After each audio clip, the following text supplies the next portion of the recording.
Alors là, vous allez aimer ça, cet article. C'est l'appli Alerte COVID fonctionnelle au Québec.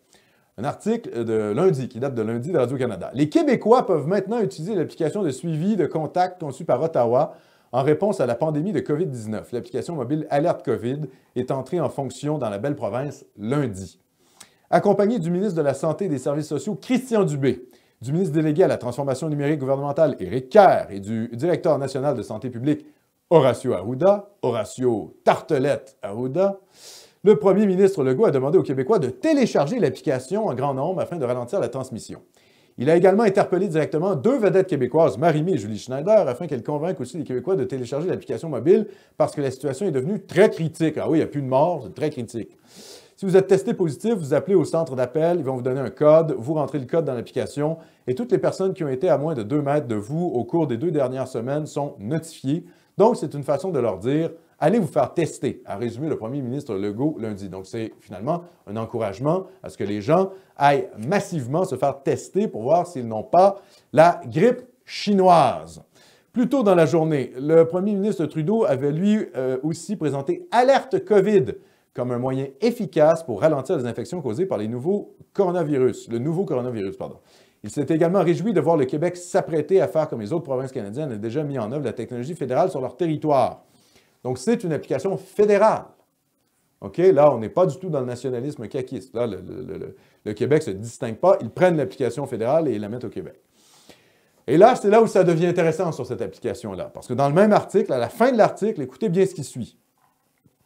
Interviewé sur le sujet par Annie Desrochers à la barre de l'émission le 15-18 sur Ici Première, donc la chaîne radio de Radio-Canada, le chef de la cybersécurité pour VYGL, Jean-Philippe Descaries-Mathieu, émet de sérieuses réserves sur l'adhésion du Québec à l'appli Alerte COVID. Bien qu'il soit vrai qu'elle n'utilise pas les renseignements nominatifs de ses utilisateurs, l'application mobile emploie un système Bluetooth à faible consommation, a-t-il expliqué, dont la portée est environ 2 mètres. La portée est d'environ 2 mètres. C'est directement dans la marge d'erreur, observe-t-il. M. Descaries-Mathieu souligne en outre que les applications de suivi de contact développées dans le monde n'ont pas fait leurs preuves, que les gouvernements s'en détournent de plus en plus et que de toute façon, elles sont assez peu utilisées, sauf peut-être dans certains pays asiatiques de tendance totalitaire. Ça, c'est moi qui rajoute ça. Ces observations, a-t-il rappelé, ont toutes été transmises aux députés de l'Assemblée nationale cet été en commission parlementaire. Et là, on fait un vire-capot, déplore-t-il. Moi, je ne la comprends pas, celle-là. Donc, l'expert en cybersécurité dit que ça n'a pas de sens. Sans compter que l'installation massive d'une application gouvernementale sur les appareils mobiles des Québécois lui apparaît comme une boîte de Pandore. Et là, on termine là-dessus. C'est un pas de plus vers une société de surveillance absolue, selon lui. Oui, on a tous des téléphones cellulaires intelligents qui nous traquent, sick, entre guillemets, c'est lui qui dit ça, traquent, qui nous suivent, quoi. Mais ça ne veut pas dire que c'est une bonne chose d'en rajouter une couche de plus. Donc, on résume. C'est une appli promue par Trudeau. Trudeau, dont d'innombrables anciens conseillers viennent des GAFAM, appliquée par François Legault, et les experts en cybersécurité, en tout cas un expert, nous disent que finalement, ça ne sert à rien, qu'on s'en va vers une banalisation finalement des applications pour nous suivre, hein, de traçage, enfin, une espèce de Big Brother généralisé, et qu'en plus, la technologie Bluetooth, sa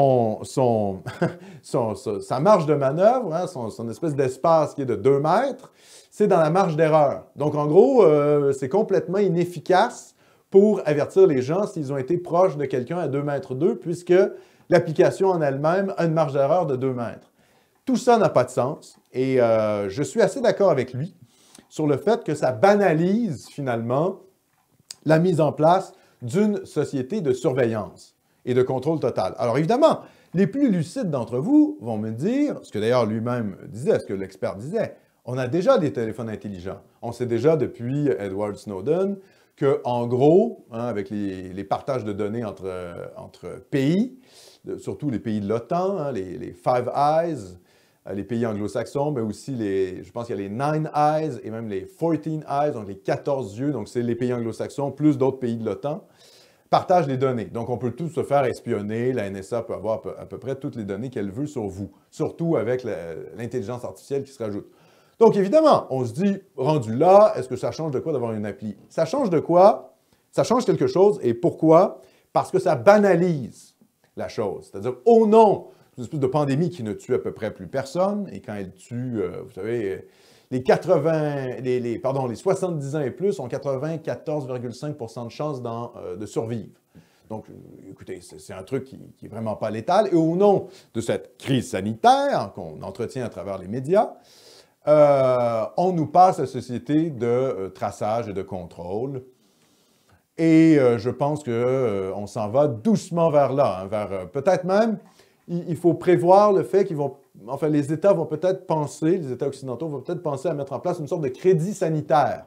Exactement comme il y a un crédit social chinois, là, il pourrait y avoir un crédit sanitaire. Si vous avez respecté vos distances, si vous avez respecté les lois liberticides, vous allez avoir des crédits, vous allez être finalement mis en tête de liste, vous allez pouvoir avoir accès plus rapidement à des services, etc.